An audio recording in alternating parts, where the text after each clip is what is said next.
All right. Good morning, everyone, and thank you for joining us today. We're really excited to have Chancellor White join us today for our town hall. Before we get started, I'd like to introduce the Chancellor a little bit. Chancellor White leads a university system of 23 campuses in a global community of 481,000 students, 53,000 faculty and staff, and more than 3.7 million alum.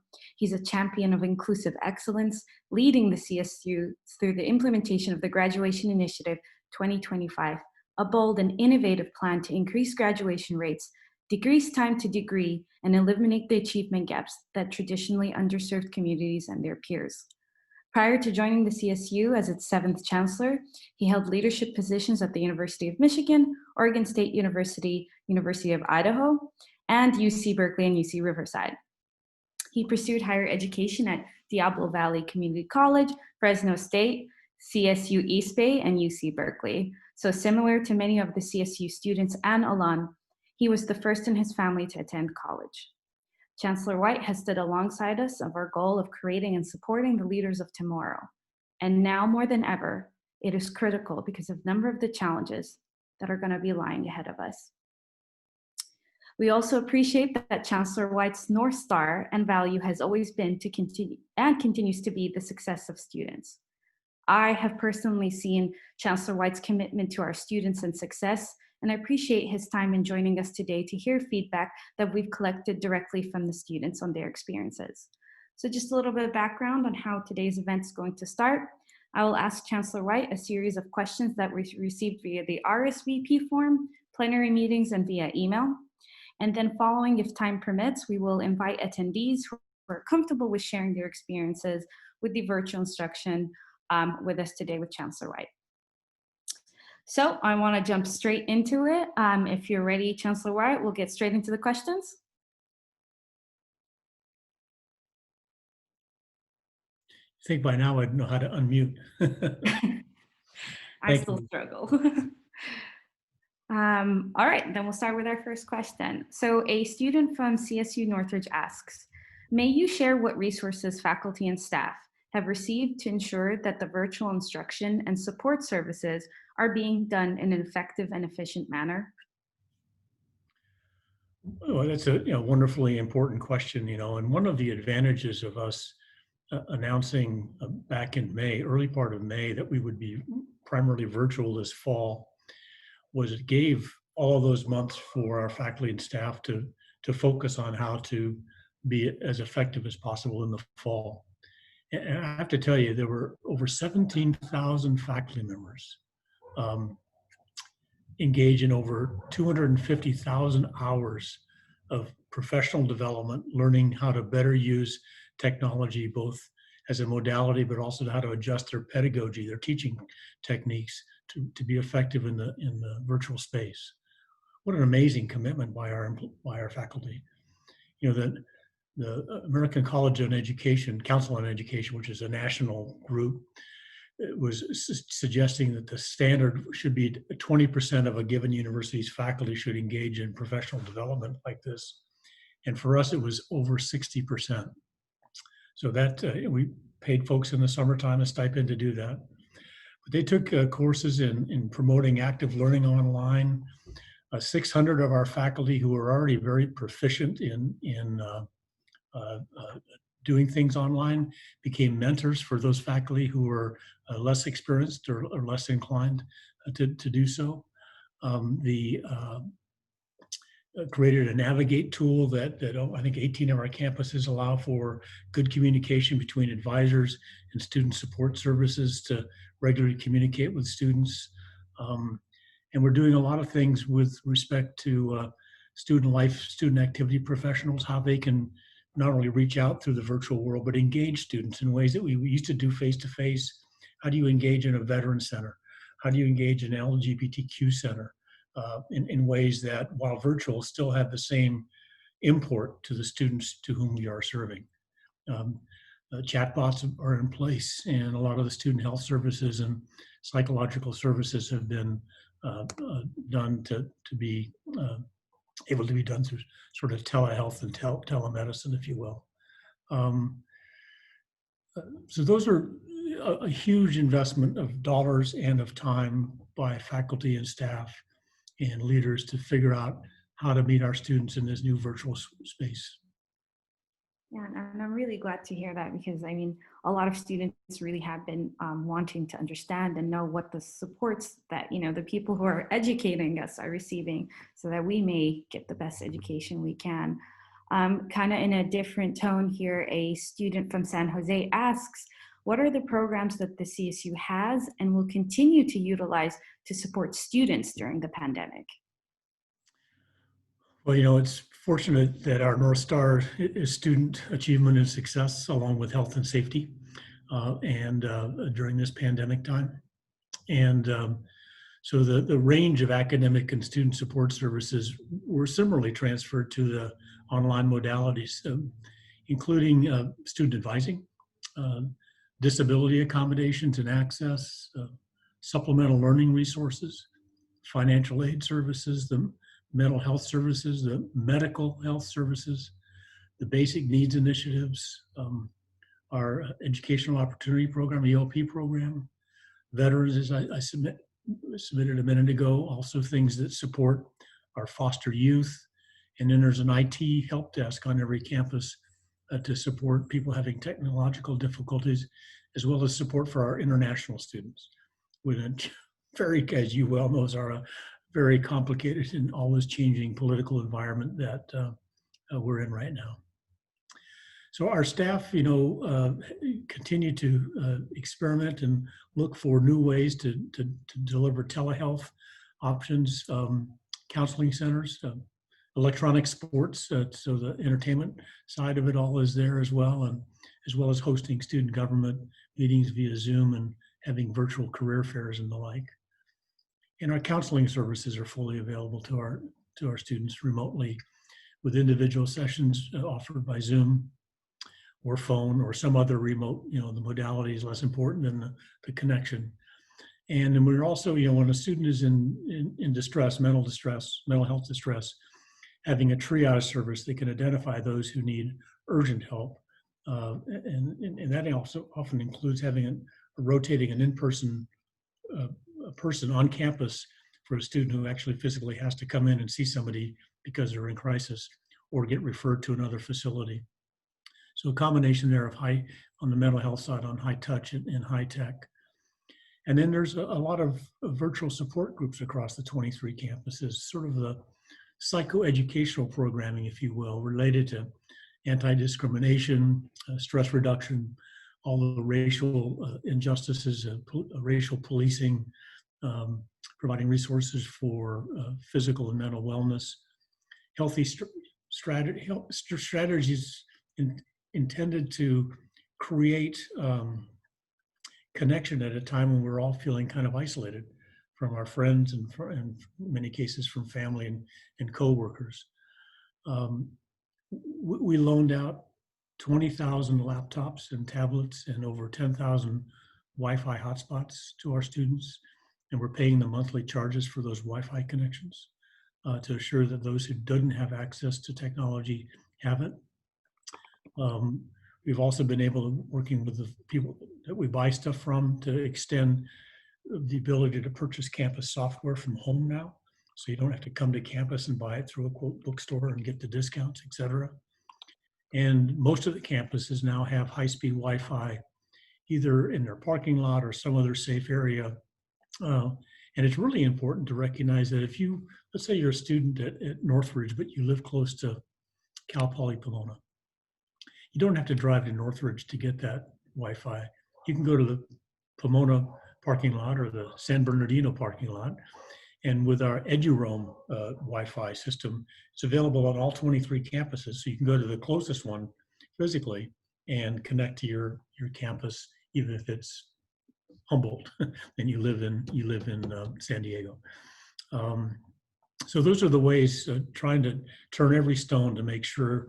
And when there's a problem, we need a student to raise her hand and say, hey, I'm having trouble, and connect with their faculty member or their department chair or an advisor. And we'll get a crack team on top of that and figure out what we can do to help that problem, because we want our students to make progress to degree during this time.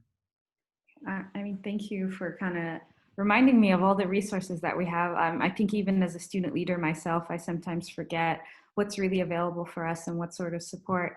But I'm really glad you touched up on the like Wi-Fi and technological aspect, because it really has been a struggle for many of our students. Um, but I'd be remiss if I didn't mention really that, one of the student concerns is that if I were to attend campus and I need to use the Wi-Fi, what is the parking situation and would I have to pay for it? So that ends up being an additional burden on our students. Yeah, that's a really good point. And to be honest, I don't know the answer, but I would hope that at least during this virtual year, that if the parking there is sort of for, 1 or 2 or 4 hours, so I can be in my class, that we would not be charging the normal parking fees. And if that's the case, then we just need to talk to those campuses and say, hey, look. Now, on the same side, those facilities like parking that have suspended collecting fees have maintenance costs, and in some cases, if it's a parking structure, they've taken out a mortgage, if you will, and they have debt service. And so there are costs associated with parking, even though people, both employees and students, aren't using as much parking, that have to be paid. And so that's one part of the university where our finances are in real trouble. Food service, parking, residence halls that are, across the system are only 40% occupied by design because of the pandemic, but that's 60% of the normal revenue that pays the mortgages isn't coming in. And so we're in real financial trouble on, we call it the auxiliary side, not the operating funds for classes and research and the like, but the auxiliary side that supports our students in our campuses. It's a very serious financial issue. Yeah, I mean, absolutely. I think finance seems to be an issue across the board for everyone, from staff, faculty, admin to our different auxiliaries. So I think it's critical that we continue to have these conversations on how to kind of minimize the damage and impact on all the stakeholders involved. And obviously, again, most importantly, the students become the least affected in these decision makings. Ken, and I want to jump onto a two-part question from a student from Cal Poly Pomona. And this is a pretty popular question I've actually been asked, is who has the final authority to shift grades on a CSU campus from letter grades to a credit, no credit? Yeah, a great question. So let me just go back in time a little bit. Last semester in the spring, when we massively pivoted in March, you recall that in the course of a week or two, we transformed over 70,000 courses across the CSU that were all face-to-face to all virtual, 100% virtual. I mean, that was just unbelievable. And I'm so proud of the faculty, the staff, and the students who sort of endured that. There was no little desk manual on how to do it. And so because of that disruption, and it occurred sort of 2/3 of the way through the semester, following consultation with stakeholders, students, senates, et cetera, I made the decision as chancellor that the system in last spring would give students a choice as to choose their letter grade or to take a credit non-credit option. But now that we've had a chance to do all this professional development over the summer and we're into the fall, I'm not making that decision anymore. And we're leaving it really to the presidents who, in consultation with their campus and working within their existing grading policies, they can make the decisions on deadlines for students to declare a credit or non-credit choice, or they could expand the number of classes that allow credit or non-credit. So the best thing to do is now is get it back to the campus level decision on how best to do that. And so that's the way we're proceeding here in the fall. Well, at least that's very helpful to me on my end to be able to communicate with the student leaders that they really kind of need to do that work on a campus-based level and see how they can move forward from that. But kind of a follow-up and a second question is that, we've had numerous academic senates that have requested the suspension of peer evaluations.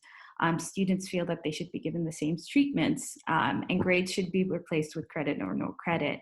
How will the Chancellor's Office address this, and how can CSSA partner with you on this issue? Yeah, really a thoughtful question. So first, one other thing I wanted to say about credit, non-credit is, I mean, I get it. If I'm a high performing, a good student, and I usually get, B's or, go back to my undergraduate days, maybe upper C's, some of those tougher classes, and I stubbed my toe because of the switch in technology, and I'm gasping for. I'm going to probably feel inclined in that one instance to go and say, give me the credit for that class. But I'm also interested in grad school or medical school or law school. And the graduate schools and the professional schools require grades to evaluate students who come out of undergraduate to be competitive for graduate school. And so carte blanche credit, non-credit, or pass, non-pass, whatever the different words are that people use, has a potential of a long-term negative impact on a student. And so my advice and my inclination is to get the letter grades as much as one possibly can, because those are going to serve you well if you consider right away or in the future going on to professional or grad school. And just doing credit, non-credit will make you much less competitive, if not disqualified, for some of those kinds of programs. Now, with respect to peer evaluations, student evaluations of their teaching, the collective bargaining agreement that our employees negotiated with us is one that requires all faculty to administer student evaluations. There's not a choice there. A faculty member can't say, I'm not going to send out an evaluation this year. That would be a violation of their employment contract. My view, very strongly, is that faculty need to hear the students' views of their experiences in their courses. And granted that if it was, back in spring with an unexpected quick transfer, people might have said, this didn't work very well for me. Or it worked really better than I thought. Or, gosh, it would have been better had you done X, Y, or Z. And I think as a professional, I personally want to hear that evaluation, that criticism, or that accolade if I had done something special. I think where there is some variability here with respect to student evaluations of teaching is whether or not it gets used in that individual faculty member's sort of consideration for promotion and tenure. If they're a solid, teacher, good learning outcomes, the students think that the faculty member is respectful, meets the office, all those things that go into saying, you're worthy of being promoted and tenured at the university. But then they stub their toe one semester because of the pandemic. Evaluations will say, a really good, solid faculty member, this little one-off isn't a negative. Now, if somebody consistently underperforms in the virtual space and makes no attempt to improve themselves, then that's a different conversation to have with that faculty member. So that being said, on the faculty side, as I mentioned earlier, that in the spring, I made it as a system expectation to give students the choice. But now that we're back in sort of in the virtual world with a lot of warning, we're going to go back to the normal letter grades. And unless a student originally elected it credit, non-credit, or if the campus policies allow that to happen halfway through the term or later in the term, we'll just follow the normal rules. And again, I want to emphasize to students that it's important to get letter grades whenever you can, because they will keep as many doors open for you in the future. Yeah, absolutely. As a graduate student, I know the difference of getting a letter grade and a credit, no credit. But, it's been really incredibly difficult for a lot of students because, you're mentioning how sometimes, faculty in a semester, because of this shift of turn, their performance might not be at the best. It's almost practically mirrored for the students. And this fear of getting an F instead of a no credit, really kind of even puts our chances even at worse risk if we wanted to pursue a higher education. So, I think this is still I'm going to say a hot topic that's going on, and students are still trying to figure out what their futures are like and what higher education I think is going to be overall, and is the system going to adapt to virtual, whether it's in the CSU or even on a bigger scale, just higher education across the globe. We need a lot more flexibility with what's happening, I think. Yeah, no, I agree. Flexibility, and then also I mean, you raise such an important point. Is how do we um, differentiate uh, student performances at the undergraduate level for those who want to go on to medical school or law school or get a PhD in history or engineering or whatever the case may be? How do we differentiate them without discriminating against them because of a pandemic being helicoptered into our world and causing this distress and disruption? And that is, that is a high order important question. Before I got seriously involved in academic leadership, when I was on the Berkeley campus at Berkeley, when I admitted PhD students, you admit them into your laboratory. The university doesn't admit a PhD student at Cal, nor does the biological sciences division where I was, nor does the department. It really comes down to, and I would just hope that both those who are making admission decisions for graduate professional school recognize that the transcripts here during the COVID time need to be more thoughtfully analyzed so we can differentiate those who are worthy and capable of succeeding get in, and not somebody who, because of something out of their control, pushed them to the side. And likewise, I would think for somebody who's in a course right now with one of our faculty members who's sort of feeling like they're on the bubble, and what should I do? My goodness, send an email to that faculty member and set up a phone call or a text chat or whatever the right thing is, and just talk it through, saying, gosh, I'm struggling and it's not my fault. What can I do? What's your advice, Professor X? And I think, in the main, people will get to the nuanced personal advice that's best for them in the current moment and for their longer term interests. But Zara, you're right. There's a measure of uncertainty out there right now that is, we all have to acknowledge that and recognize it, and then commit to not letting it get in the way. I absolutely agree. So I'm going to jump onto a different question now from a student from San Francisco State. They ask, how will you encourage CSU campuses to be more transparent and on mandatory student fees and inform students on how and where their money is being spent, especially during a virtual environment? Yeah, very important. So the president of each campus is responsible for assuring that appropriate and meaningful consultation occurs prior to adjusting fees. And we actually require them to establish and consult with a campus fee advisory committee comprised of students, faculty, staff, and administrative representatives to provide advice to the president on any kind of a fee. And students appointed by the campus student body association must be a majority of the members of that campus fee advisory committee. You must be in the majority.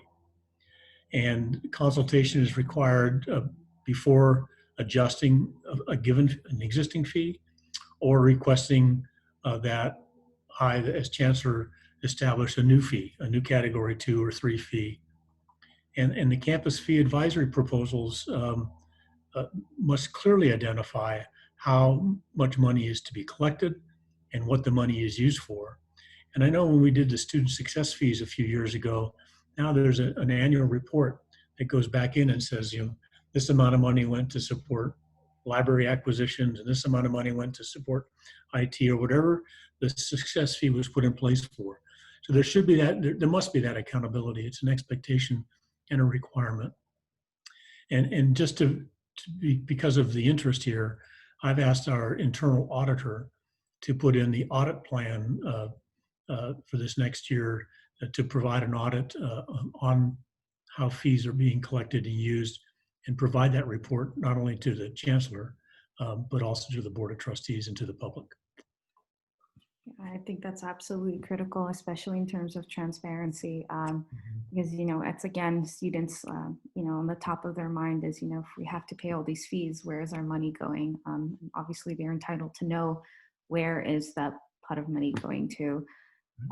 In a similar kind of like topic, and we're continuing with student fees, Chancellor White, a student from Monterey Bay, asks, what is your position on the adjustment of student fees for the during the virtual environment? Well, thanks for the question. We touched on it a little bit earlier, but let me try and characterize what I think is the value statement here and the principle that should be involved. That if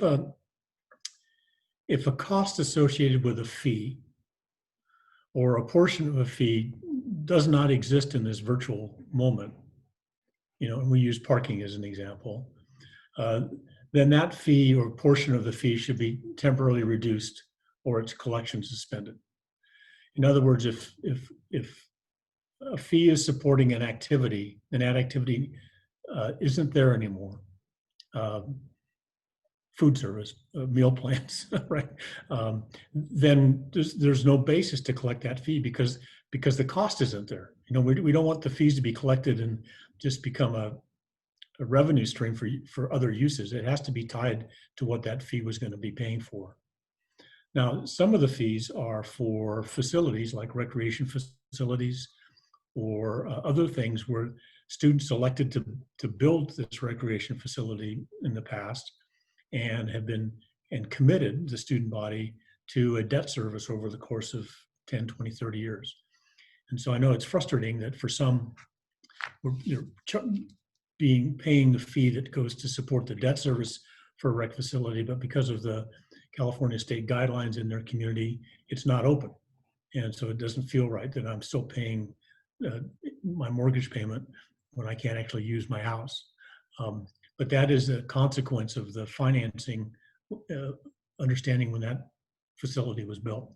And as soon as the local guidelines allow us to get back into more face-to-face, and that's starting to happen in some of the parts of California, is we're very anxious to repopulate the campuses in a safe way.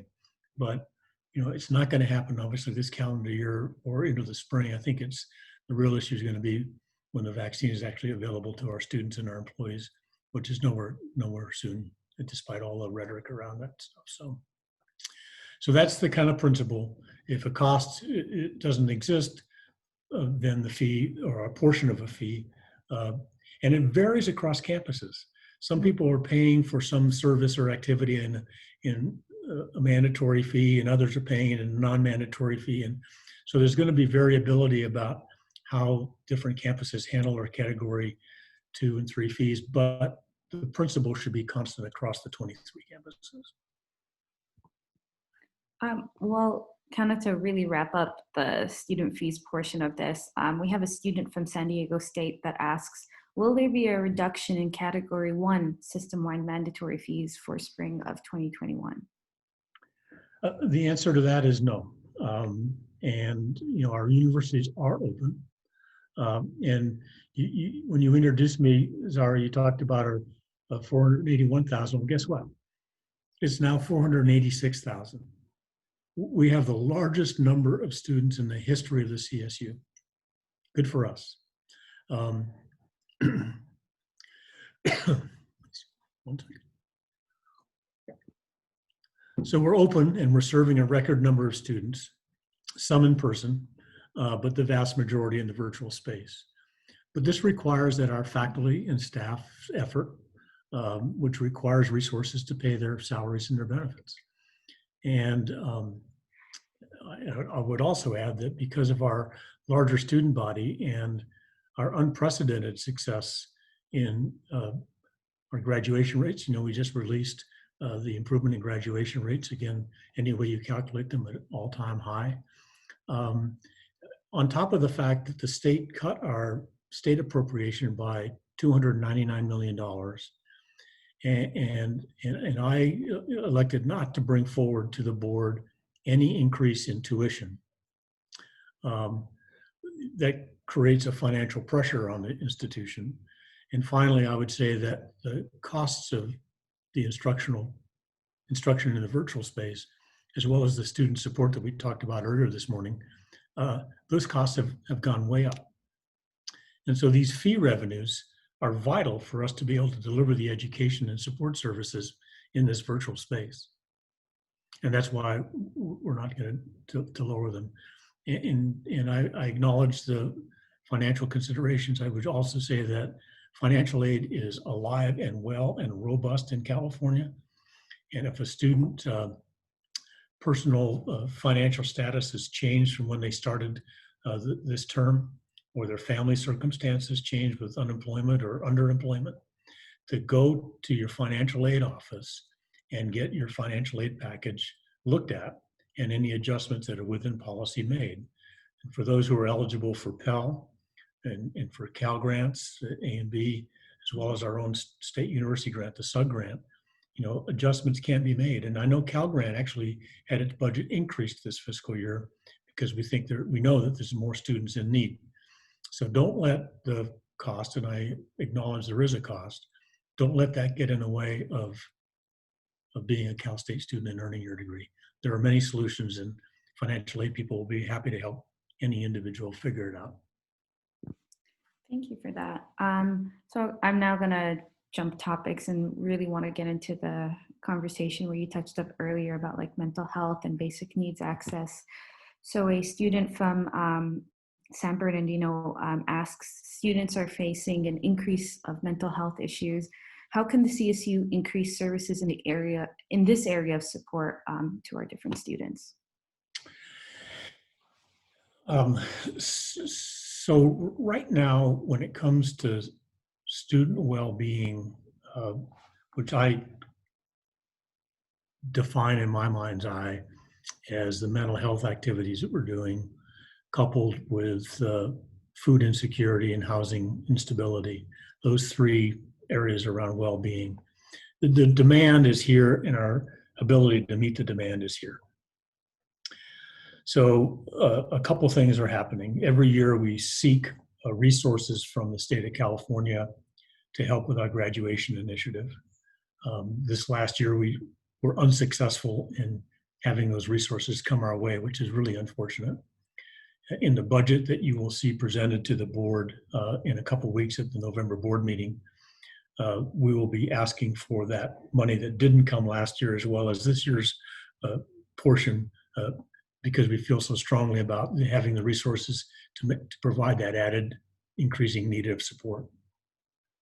That's sort of a longer term issue, because if we're successful, it won't impact the budget until 2021, summer of 21. Currently, we engage not only on the campus activities, but with as many partners as we possibly can in the community, whether they're mental health partners, county partners, private philanthropy, things of that nature. So if we don't have the ability to meet the needs, that there's a partner that we can connect with that will do that. We do that with immigration service, for example. We don't have law schools, but we have an agreement with the state and with the Department of Human Services that for students who need advice on immigration status, there's free advice, but we do it through a partner. So I think, the awareness is there, the need will exceed our ability. And it's such a difficult issue, because the more resources we use for the well-being side of the enterprise, and right now I believe we're spending about $100 million a year across the system in that area, and that's a rough approximation. But every dollar we spend there is a dollar not spent on the frontline offering of a course or student academic support issues. And so there's a hydraulic. I mean, you can only spend a dollar one time. And we've led the nation in the amount of money that we're spending on student well-being and mental health issues. And as you know, Adam Day, the former chair of the board, made a very personal commitment as part of his leadership 2 years as the chair of the board to increase mental health, get rid of the stigma. We had a joint convening with all our partners, must be over a year ago now, that has turned into many, many partnerships. But at the end of the day, if a student is in mental health distress, they need to contact the student health services.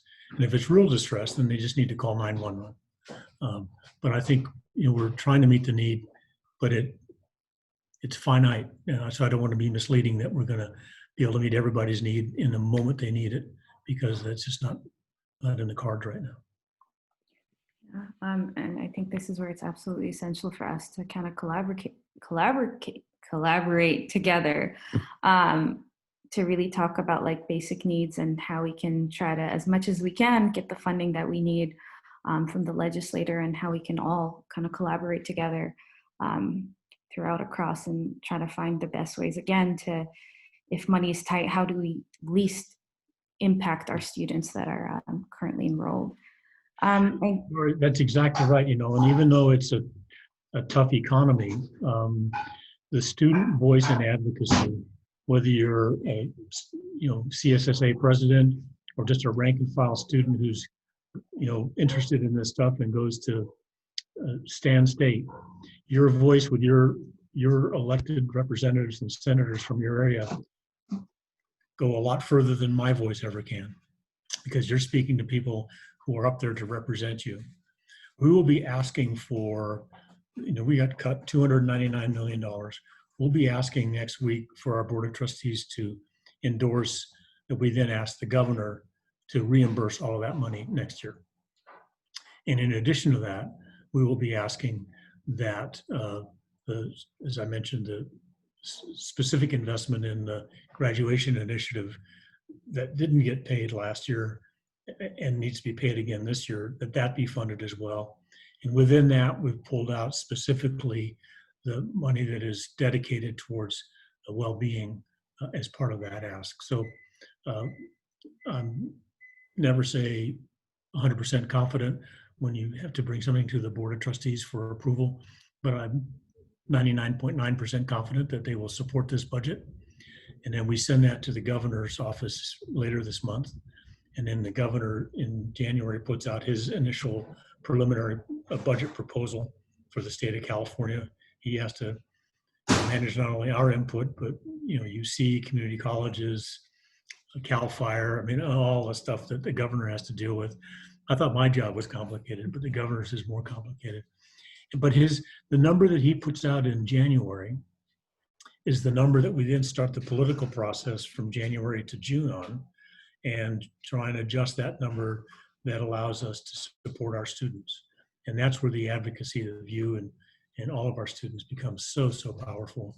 And to be honest, we've done well on it. We use different words to say the same things, but the idea of the student achievement and success and support and well-being is central to, the governor talks about California for all. Well, I like to think about CSU for all. And so we tie what we're trying to do into his administrative goals. And we've been successful with that strategy, and we'll continue that strategy next year. Yeah, thank you for that, Chancellor Wright. So kind of before we get into the portion where students can share their experiences, what could you say to current students that are struggling with the idea of continuing their education because of virtual instruction? Oh my goodness, stay with it. I can't be more clear about that.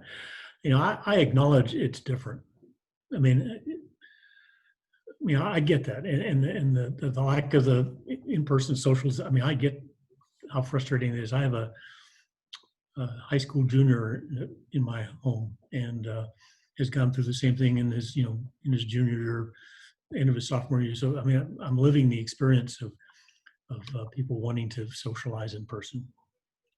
But putting that difference aside for the moment, making progress to the lifelong benefits of a Cal State degree is in your best interest and your family's best interest, and whatever community you end up in, its best interest as well.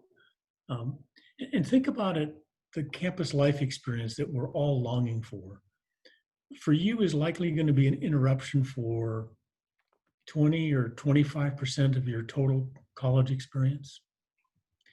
And that's a sacrifice, and it sucks, and I got it. But there's a lot of people hurting in this world because of the pandemic, and in ways worse than that. And so I sort of appeal to our sense of sort of collective humanity that yeah, this is not what we want, but in the big picture of things, it's something that we can find a way to tolerate our way through. Um, don't take a gap year. Usually a gap year actually is for people who are more affluent than most of us are, is to go travel the nation or the state or the world, and become worldly during a gap year, or some great job that's a short-term job to get some work experience. Well, travel is out of the question, and there aren't very many great jobs out there. Um, so lean in is my advice, and earn that degree sooner rather than later. Yeah, and so you're prepared if you're going to go right into the workforce. You're prepared when the economy recovers in the next couple of years. Um, but there's also a kind of a perverse silver lining here, Zara, that so many major corporations in America have announced that post-pandemic they're going to continue with the remote workplace. From Facebook to General Motors to Ford. I mean, all these jobs that people are learning to do from their home will continue in that remote place. So the silver lining right now for us is our students are learning how to be successful in that virtual space, how to compete and succeed. Well, that in some respects is almost quote job training, if you will, for the future, where they'll be able to say, not only did I do well in my discipline and my major and minor and my commitment to community, but look at I also did it in the virtual space, and you're hiring in the virtual space, so I'm experienced. I know how to do this. I know how to use technology to be an engaged employee. And then finally, I would say that unemployment at any moment in time, including now in the COVID era, that a person with a bachelor's degree or higher, their unemployment rate on average is 1/2 of the unemployment rate of everybody else. So if the unemployment rate is 12%, if you have a bachelor's degree, you're at 6%. If unemployment's at 6%, you're at 3%. So the likelihood of being employed, even in an economic downturn or an economic downturn with a health crisis or whatever is in our future, having that degree in hand is, like I said, a lifelong benefit. And on average, a person's income will be $1 million more with a bachelor's degree than it is with a high school degree. So acknowledging the moment isn't what we wanted, but strong advice as somebody who's got kids, went to college himself as a first-gen low-income guy. I just say stick with it, despite all of the headwinds. Thank you for that. I also like to remind students that, the path to a better future is through higher education. So push through and stay strong. So for our next part, we'd like to take basically public comment. So if you raise your hand, staff will unmute you and call on you. Please try to limit your comments to less than 2 minutes so that we can try to accommodate as many students as we can.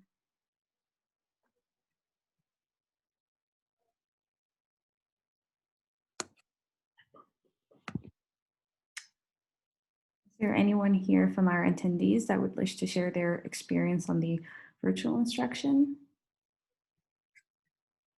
Okay, while people figure out the Zoom function and how to raise their hand, I actually had a comment shared with me from a student from San Francisco State who gave me permission to share their experience. They said that the fall 2020 has been difficult, to say the least. I have been able to do more and more in more places at once, but Zoom fatigue is definitely affecting my education in a negative way. I feel that I do not sleep enough. I'm not getting enough for how much I'm paying. I believe we need to do more.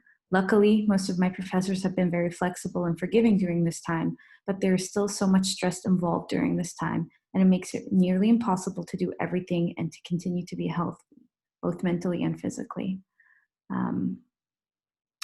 That kind of resonated with me quite a lot, that our students really have been going through Zoom fatigue where, it almost feels like the work has doubled because you're at home rather than in person. Right. Yeah. Yeah, I mean, first I acknowledge, I feel it the same, and this summer, actually, the campus presidents all report to me and we gather quite frequently now, but in the old days, we used to gather every other month for a couple days and talk things through. But this last summer, we actually, after doing all of the stuff to pivot in the spring and then think about the fall, I realized this issue of Zoom fatigue and stress of the moment and lack of socialization and economic pressures on the campuses was taking its toll for all of us. My vice chancellors, the presidents, their support staff as well. So we had a session in the summertime, and I'll use the word human factors, that allowed the group that I work with frequently, so this is about 30 people, to actually just, be honest about what we were going through. And, presidents, like students, are highly accomplished people, and are pride themselves on getting things done rather than not getting things done. And they were realizing that they couldn't keep up. That instead of answering all the emails in every given day, and there's thousands of them, or delegating important tasks or getting things, that they weren't, and it was starting to mound up. And so that conversation about human factors, it was the conversation itself that sort of released that pressure valve, if you will, recognizing that, oh my, person X is feeling exactly the way. Now that I can share that, I can share that with you, Zara. I'm feeling the stress of doing everything in the virtual space, and you are too. Now all of a sudden, we don't have to apologize for it or think it's only me, or only I'm the only one who's feeling this or not up to the task. And so the second thing I would say for those who are feeling that is, in addition to acknowledging it to themselves, their families, their close student colleagues, or whoever. So there's a community, all like anything, when there's a community that's similarly experiencing something, then you can help support each other in a different way than if you're isolated. Then is the hard task of prioritizing. So for this wonderful student at San Francisco, of all the things that's in her life, is there some that could be deferred to later? And so she can then put her time and energy into the things that are going to be most important for her future. And to the point you raised, and I tried to raise, that we would put finishing their degree in that bucket of really important things, and maybe if they could put something else aside. Now, the other stuff is, I've got to work 20 hours a week, and I'm taking care of my elder parent, and my brother has Down syndrome, and I've got to take him, for a walk. I mean, sometimes you can't put that stuff aside. But then maybe you say, okay, I'm going to need to slow down my progress to degree so I have more time in the day to do those things that I'm committed to do as a member of this family, and just acknowledge and respect and don't feel poorly about the impact of that on taking a little longer to get that degree. But then you meet all those other obligations. But feeling like you can do it all and get it all done, I think in this era, just requires some honest internal conversation, and with your confidence to say, it's okay to not be able to do that right now. It's not a failure. It's actually probably an honest reflection of the humanity that we each possess. And it doesn't make us any less aspirational, doesn't make us any less worthy. It's an adaptation to the moment. My research career at the University of Michigan and at UC Berkeley was dealing with skeletal and cardiac muscle and how it adapts to different things, transplantation or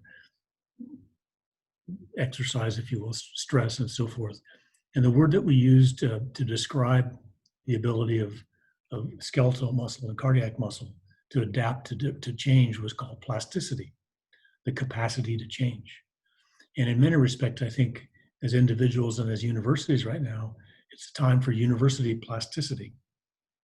How do we adapt, to the moment and succeed, even if it's different than the way we started our university life. And adaptation is key for survival, but it's also key for success. And it's okay to change, and then come back in the future to change again. That's the only advantage of being in my 7th decade of life is a chance to sort of think about this in a longer term perspective. And I share that with you and the students because I care deeply about your success. Appreciate that. We have one student who'd like to share a remark, and then we'll get into your closing remarks, Chancellor White. Caitlin, I hope I said your name right. Yeah. So I've experienced the Zoom burnout, as you mentioned previously, but also some frustration with my professors only doing like Google Forms for office hours or having pre-recorded lectures where I go to a small CSU. I go to CSU Monterey Bay. So I'm used to getting a lot of like face-to-face interaction with my professors and being able to attend office hours and stuff.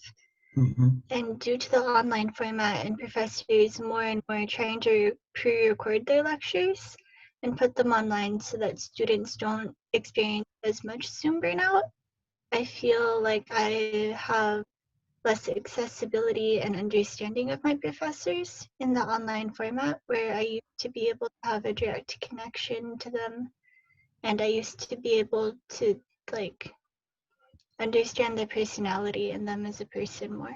Right. Very good point. And I recognize that it's sometimes when you're a student, it's hard to sort of not to bring this to the faculty member's attention and say, hey, I'd like you to do something different for me. Because there is, a worry that, that maybe they won't receive that information very well. So a couple ideas for you. One would be to contact the Dean of Students or the Provost at Monterey Bay. And so you just have that conversation and then let them sort of engage with faculty writ large. It keeps you personally out of having to do that. Alternatively, you could send your contact information to Zara, who will send it to me, and I'll make sure you get connected with the right person at Monterey Bay to have a conversation to see if something can be changed there to meet your needs and your expectations. Fair? Thank you for that, and thank you for sharing with your experience. I'll make sure to leave my contact information on the chat so that you can reach out to me. So just at this time, thank you, Chancellor White, for attending this important town hall with us. And I appreciate you for your candidness with this and always being honest with the students. So at this time, if you'd like to share any closing comments with us. Well,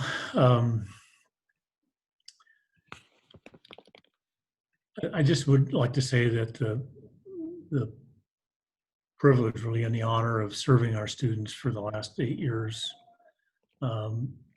is something that I knew would be worthwhile when I entered into the CSU back in the last part of 2012. But I had no real idea on how rewarding and how important this position could be. And it's all because it's been designed now during my time to encourage not only access, but authentic access for students, meaning that you get the courses when you need them, you get advisors when you need them, and you're encouraged to take more courses rather than fewer, so you can get. The idea isn't to get into university life. The idea is to get out, right, and move on to whatever's next. And in thinking about the achievements that students have allowed us to do, the first-time students when I started, 19% of the students were earning their degree within 4 years, and now it's 31%. I mean, that's just remarkable. And I could go through all those numbers, but I won't. This has been an honor beyond what I ever imagined. and quite frankly, ever thought I ever deserved. But to serve you as students, my name by the time this year is over, this calendar year is over, I will have had my name affixed to 932,000 degrees.